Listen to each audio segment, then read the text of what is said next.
नमस्कार, स्वागत है आपका अमर ऑनलाइन क्लासेस में। आज हम हिंदी व्याकरण का एक टॉपिक है, शुरुआती टॉपिक है वर्ण विचार। वो उसके बारे में जानकारी लेंगे। वर्ण वर्ण क्या होता है? भाषा की सबसे छोटी इकाई होती है। कौन सी होती है सबसे छोटी इकाई? क्या होती है? वर्ण। भाषा की सबसे छोटी इकाई वर्ण होती है। भाषा की सबसे छोटी इकाई वर्ण होती है, सबसे छोटी है ना। वर्णों के व्यवस्थित समूह को वर्णमाला कहते हैं। जो वर्णों का जो व्यवस्थित समूह है, जैसे आप अभी आपने बचपन में पढ़ा होगा, क ख ग घ ए आ ई, तो ये व्यवस्थित क्रम है। तो वो व्यवस्थित क्रम क्या कहलाता है? वर्णमाला कहलाता है। वर्ण होता है, वर्ण से फिर अक्षर बनता है, अक्षर से शब्द बनता है, शब्द से पद बनता है, पद से पदबंध बनता है, पदबंध से उपवाक्य बनते हैं और फिर पूरा वाक्य बनता है। ठीक है। वर्ण के खंड नहीं होते। जो वर्ण होता है वो वर्ण के, जैसे अब अ है तो ए का और कोई खंड होगा क्या? नहीं होगा ना। ठीक है। तो वर्ण का कोई भी खंड नहीं होता है। अक्षर का अर्थ, अक्षरणशील होते हैं। भाषा की सबसे छोटी मौखिक इकाई पूछी जाए, भाषा की सबसे छोटी मौखिक इकाई पूछी जाए तो वो ध्वनि है।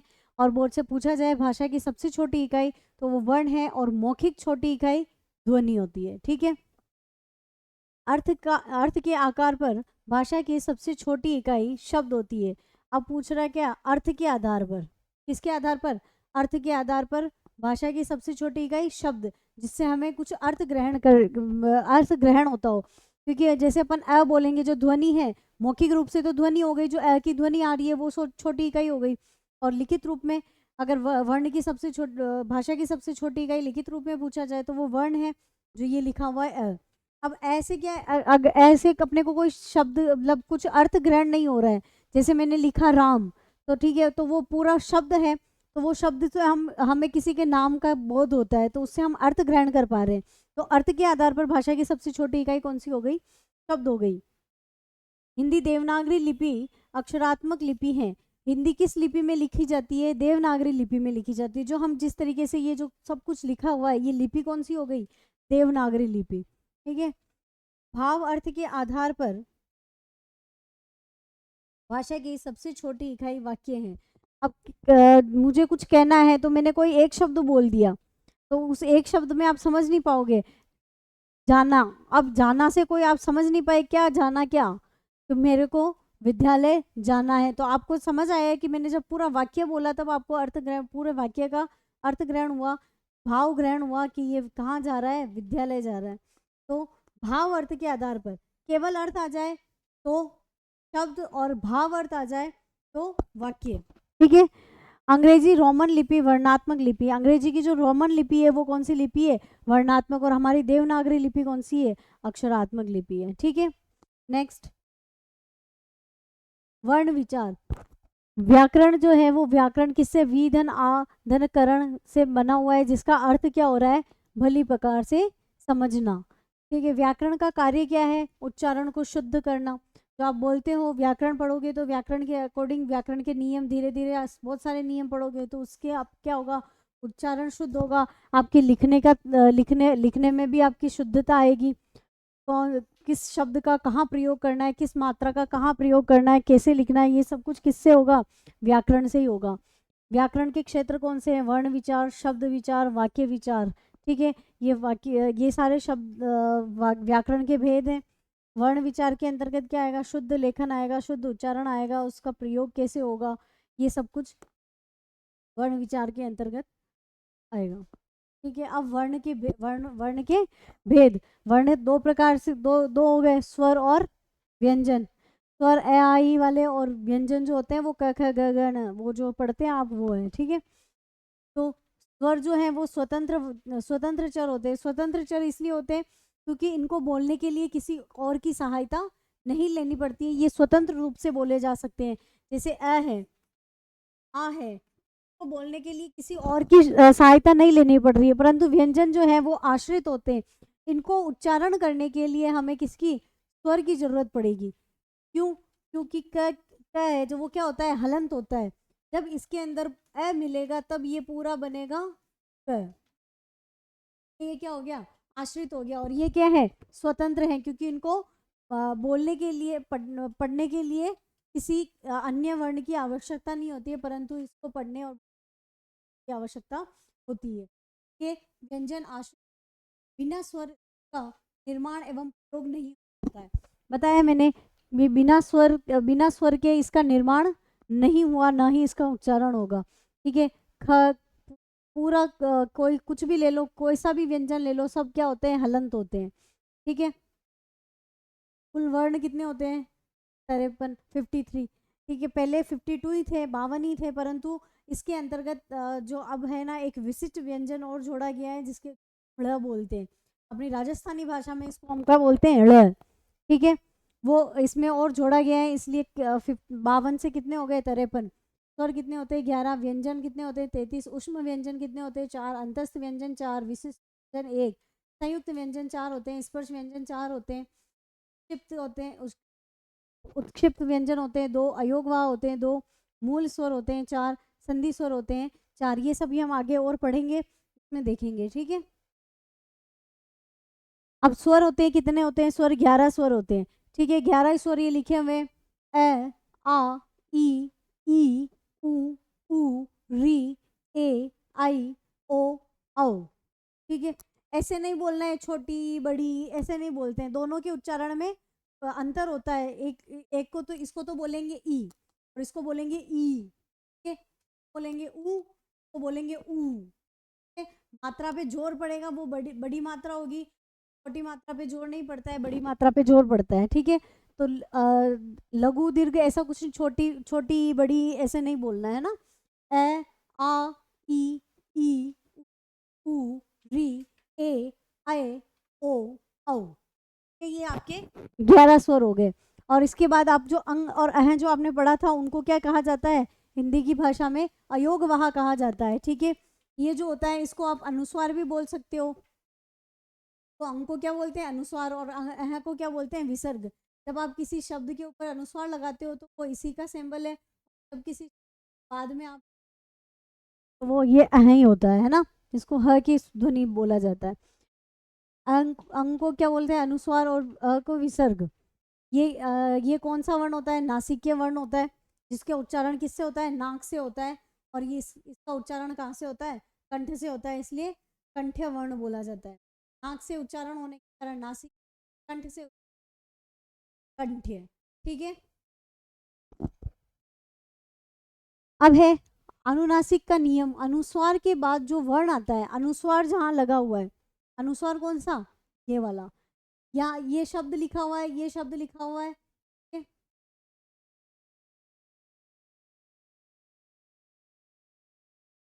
पर कोई शब्द लिखा है, पर वर्ण लिखा है, यहाँ पे कोई भी वर्ण, यह जो वर्ण होगा ना, के अनुसार उसी का पंचम वर्ण होगा।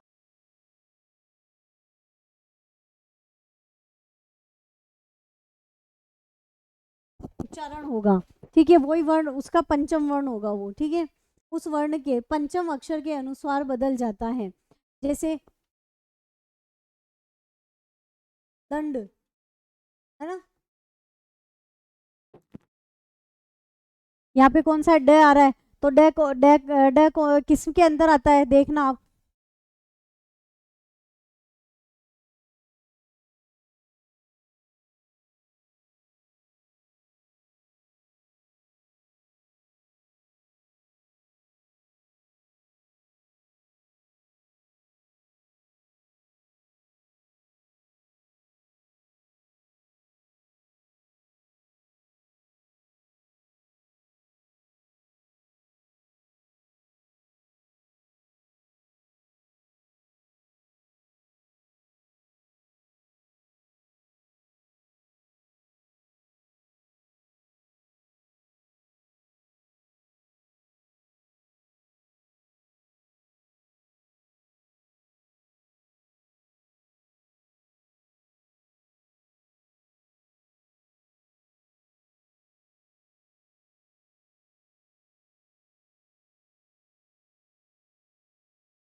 ये क्या आ रहा है, ड आ रहा है ना, तो ड किस में आ रहा है, ट वर्ण में आ रहा है, तो इसका पंचम वर्ण कौन सा है ना,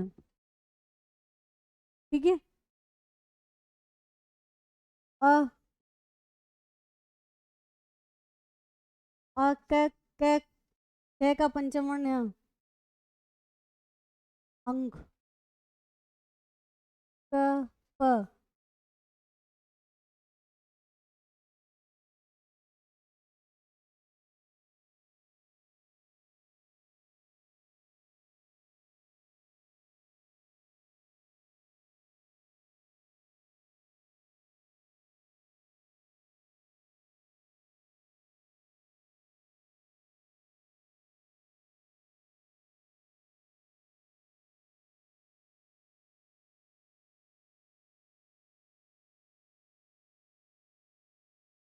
क के बाद आ रहा है प, प का पंचम वर्ण म, कंपन, शब्द क्या बना, कंपन। फिर है ज,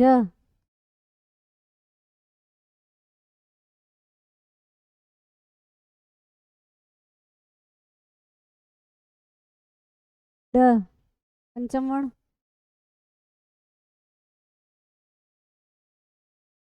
म, ड पंचम वर्ण,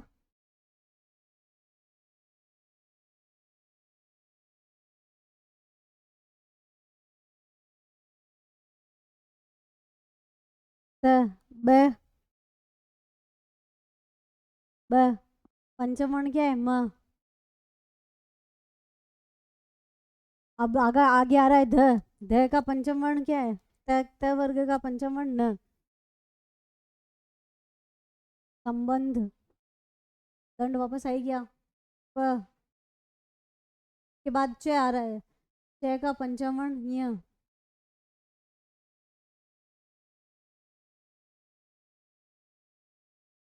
वापस च आ रहा है, च का पंचम वर्ण,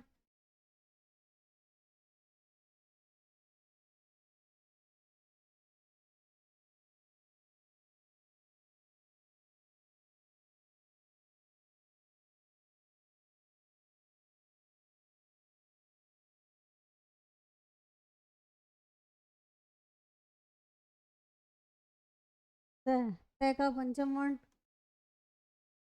ठीक है।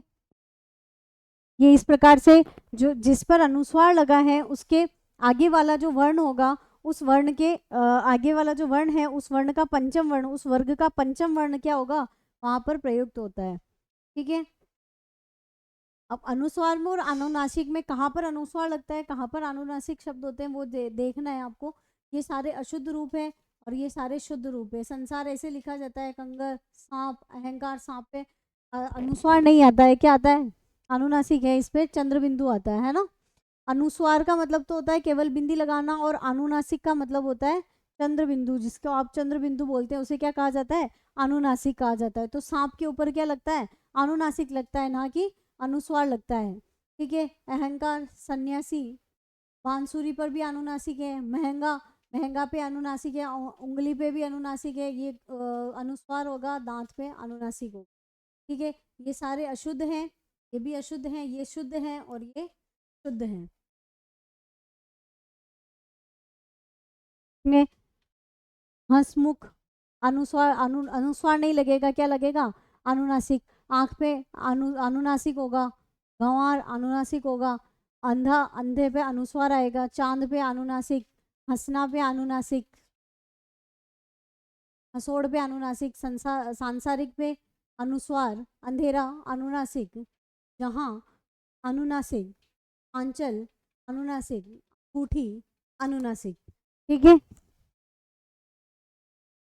अब है स्वर के भेद। स्वर के भेद है सांस की मात्रा के आधार पर, जो आप जिसमें आपकी सांस सांस की जितनी मात्रा लगेगी वो उसके अनुसार है। कम मात्रा लगेगी वो ह्रस्व स्वर हो जाएंगे, ज़्यादा लगेगी वो दीर्घ हो जाएगा, जिसमें बहुत ज़्यादा लगती है वो प्लुत होते हैं। प्लुत वैसे हिंदी में नहीं होते हैं, ये संस्कृत भाषा के अंतर्गत आते हैं प्लुत स्वर, जिसमें लंबी ध्वनि आती है, जैसे ओम, ये बोलते हैं ना अपन, तो ओम का उच्चारण होता है वो किसके अंतर्गत होता है, प्लुत के अंतर्गत आता है। वैसे ये संस्कृत भाषा के अंतर्गत आता है। अपन देखेंगे के आधार पर और प्लुत स्वर, ऋश्व स्वर को मूल स्वर कहते हैं, लघु स्वर, ऋश्व स्वर, एकमात्रिक स्वर, ये सभी ऋश्व स्वर के ही रूप है, जिसके अंतर्गत कौन कौन आता है? ए आता है, ई आता है, ऊ आता है और री आता है। अगर आपसे पूछ लिया जाए मूल स्वर कौन से हैं, तो मूल स्वर भी ये तीन ही है ना। बाकी जो स्वर हैं इनसे मिलकर बने हुए हैं, ठीक है। लघु स्वर सबसे छोटे स्वर भी यही है। एक मात्रिक स्वर जिनकी मात्रा केवल एक ही लगती है वो यही है, जिनकी आपकी भाषा में छोटी मात्रा जो लगती है क्या है? एक मात्रिक स्वर, ठीक है। दीर्घ यानी बड़ा, दीर्घ होते हैं संधि स्वर ही बोलते हैं इनको। गुरु यानी दीर्घ होता है, बड़ा होता है। दीर्घ का मतलब भी बड़ा। और संधि, ये स्वर जो क्या है, संधि अपनी जो हमारी संधि होती है वो संधि इन्हीं के अंतर्गत आती है। अपनी स्वर संधि जो होगी में ये सारे वर्ण ही आएंगे। दो मात्रिक की मात्राएं क्या होती है? दो होती हैं, यानी बड़ी मात्राएं होती है। ए और ए से मिलकर आ बनता है, ई और ई से मिलकर ई बनता है, ऊ और ऊ से मिलकर ऊ बनता है, ई और ए से ए से मिलकर ए बनता है, ए और ई से मिलकर ए ही बनता है। आ और ए और ऊ से मिलकर ओ बनता है, ए और ऊ से मिलकर औ बनता है। ये सारे संधि स्वर हैं, ठीक है। इनके द्वारा ही आपके सारी दीर्घ संधि, व्यंजन सॉरी दीर्घ संधि, गुण संधि, अयादि संधि, ये सारी सब कुछ इन्हीं पे डिपेंड है ना। गुण संधि, वृद्धि संधि, ये सब इसी के इन्हीं के आधार पर होगी, ठीक है। फिर आता है प्लुत स्वर। दीर्घ से भी दो गुना अधिक स्वर लगता है। दीर्घ दीर्घ स्वर जो, दीर्घ स्वर को बोलने में जैसे अपन ने आप बोला फटाफट बोल गया, इससे थोड़ा सा टाइम लगेगा। फिर उससे भी ज्यादा तो ये डिफरेंट है तीनों में लिखा हुआ है ओम, ऐसे इसको ऐसे लिखा जाता है। ये जो सिंबल है ये किसका? अ का सिंबल होता है ना। राम, ओम, ये सब क्या है? प्लुत स्वर है, ठीक है। फिर आता है संयुक्त स्वर। दो असमान स्वरों के मिलने से, दो असमान स्वरों से मिलने से संयुक्त से संयुक्त स्वर का निर्माण होता है, ठीक है। जैसे ए, मैंने बताया था दो ए और ई से मिलकर बना है, ए और ई से मिलकर बना है, अ और ऊ से मिलकर बना है, अ और औ से मिल अ और ऊ से मिलकर बना है।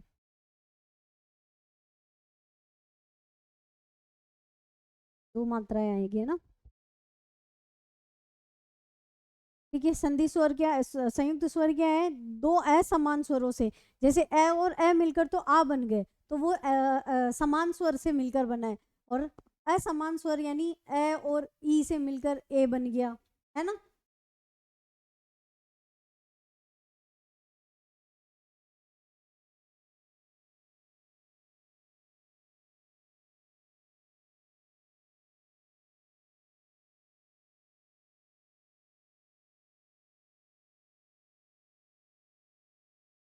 ठीक है, ये ऐसे बन के मिलता है। ए और ई से ए बना, ए और ई से ए बना, ए और ऊ से ओ बना, ए और ऊ से औ बना, ठीक है। फिर है तालु की स्थिति। अपने जो मुंह के अंदर जो तलवा होता है उसके उसके अकॉर्डिंग उस तालु की स्थिति के आधार पर उनके आधार पर चार भागों में बांटा गया है समृद्ध स्वर। यानी जब ज्यादा मुंह क्या है अपना ई, जब लगभग बंद के बराबर मुंह ई ई सी, अर्ध स्वर ए खुलेगा, ए ओ, तीव्रत स्वर मुंह खुलेगा, आ, अर्धवृत्त, इससे थोड़ा ये इसमें क्या हो रहा है? लगभग बंद के बंद मुंह नहीं खुलेगा, इससे थोड़ा ज्यादा, थोड़ा कम अ, ए ओ, ठीक है। जाति के कि आप उच्चारण करो ऐसे ही बात, अर्थ ध्यान रखो। तो मुंह बंद रहता है, व्रत से थोड़ा व्रत ज्यादा मुंह खुलता है, और व्रत से कम मुंह। तो अब है जाति के आधार पर, के आधार पर जो समान जाति स्वर और असमान जाति स्वर, विजातीय स्वर है ना। सजातीय स्वर समान समूह होते आ ई ऊ है ना, ठीक है। और विजातीय स्वर असमान समूह ए ऐ ओ औ। अभी हमने पीछे वाले पैनल में देखा ही था, पीछे वाली स्लाइड में, ये ए और ऐसे मिलकर बना ये ई, ये ऊ।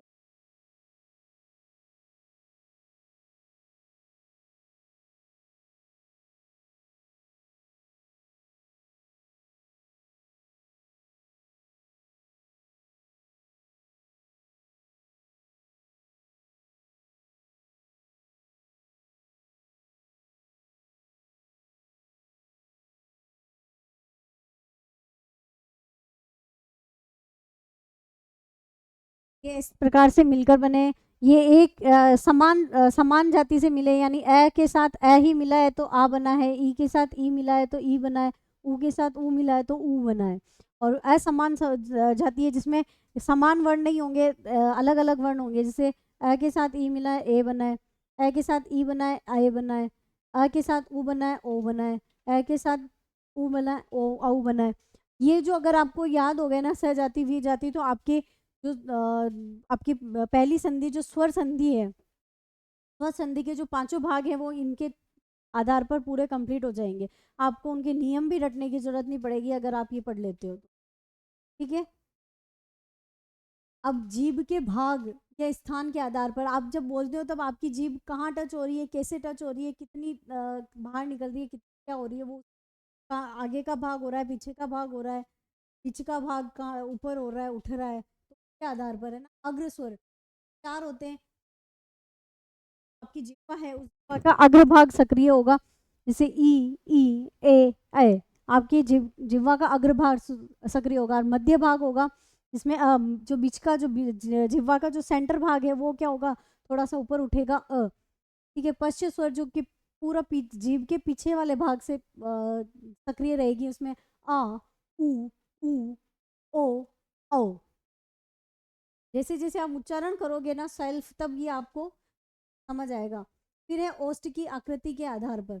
ओष्ठ की आकृति के आधार पर यानी जो आपके ओष्ठ यानी होठ, होठों की जिस प्रकार से आकृति होती है उस आकृति के आधार पर है वृत्तमुखी। वृत्तमुखी का अर्थ होता है कि आपको उच्चारण, स्वर के उच्चारण करते वक्त आपके होठ क्या हो जाएंगे, गोल हो जाएंगे। और अवृत्तमुखी, अवृत्तमुखी का अर्थ होता है कि आपके होठ वृत्त के समान नहीं होंगे। ऊ राउंड हो रहा है, ऊ ओ औ, ठीक है। इसमें चारों चारों वर्णों में क्या हो रहा है, अपने जो होस्ट है, होठ है, वो क्या हो रहे हैं, वृत्त के समान गोल हो रहे हैं। और इनका उच्चारण करेंगे तब ए आ ई ए ऐ री। तो इनका उच्चारण करते वक्त हमारे जो होठ हैं वो क्या है, वृत्त के समान गोल नहीं हो रहे हैं, ठीक है। अब है आपका स्वर का वर्गीकरण तालिका। आप जितने भी अपन ने स्वर के पार्ट करे थे वो हम इसके अंतर्गत देखेंगे कौन सा स्वर क्या क्या किसके अंतर्गत आ रहा है, एक ही चार्ट में, है ना। ए को क्या कहेंगे, अर्धवी मध्य स्वर, ह्रस्व स्वर, ठीक है। आ को क्या कहेंगे, स्वर, पश्च स्वर, दीर्घ स्वर, ठीक है। ई समृद्ध स्वर है, अर्घ अर्घ स्वर है, दीर्घ स्वर है, ह्रस्व स्वर है, ठीक है। ई समृद्ध स्वर, अर्घ दीर्घ स्वर, अर्घ स्वर, दीर्घ स्वर, ठीक है। और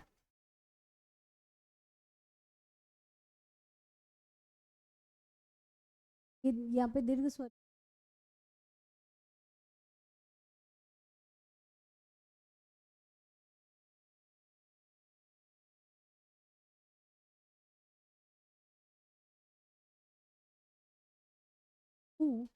समृद्ध स्वर, पश्च स्वर, ह्रस्व स्वर, ठीक है।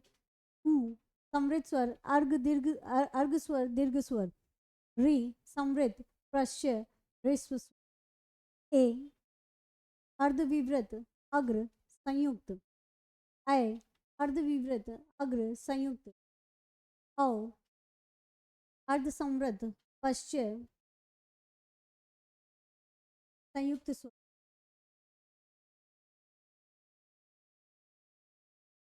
औ अर्धविवृत, पश्च संयुक्त स्वर, ठीक है। ये आपके पूरा चार्ट हो गया। अपन ने पीछे जितना भी कुछ भी पढ़ा था स्वर के बारे में वो एक इस चार्ट के थ्रू आप उसको एक ही साथ देख सकते हो, है ना। तो कौन सा स्वर किसके अंतर्गत आ रहा है वो आप इस चार्ट में देख सकते हो, पूरा एक चार्ट है। अगर इन स्वरों में कहीं भी कोई भी दिक्कत आई हो या कुछ समझ ना आ रहा हो तो आप कमेंट करके बताएं, आपकी समस्या का समाधान क्लास में कर दिया जाएगा। धन्यवाद।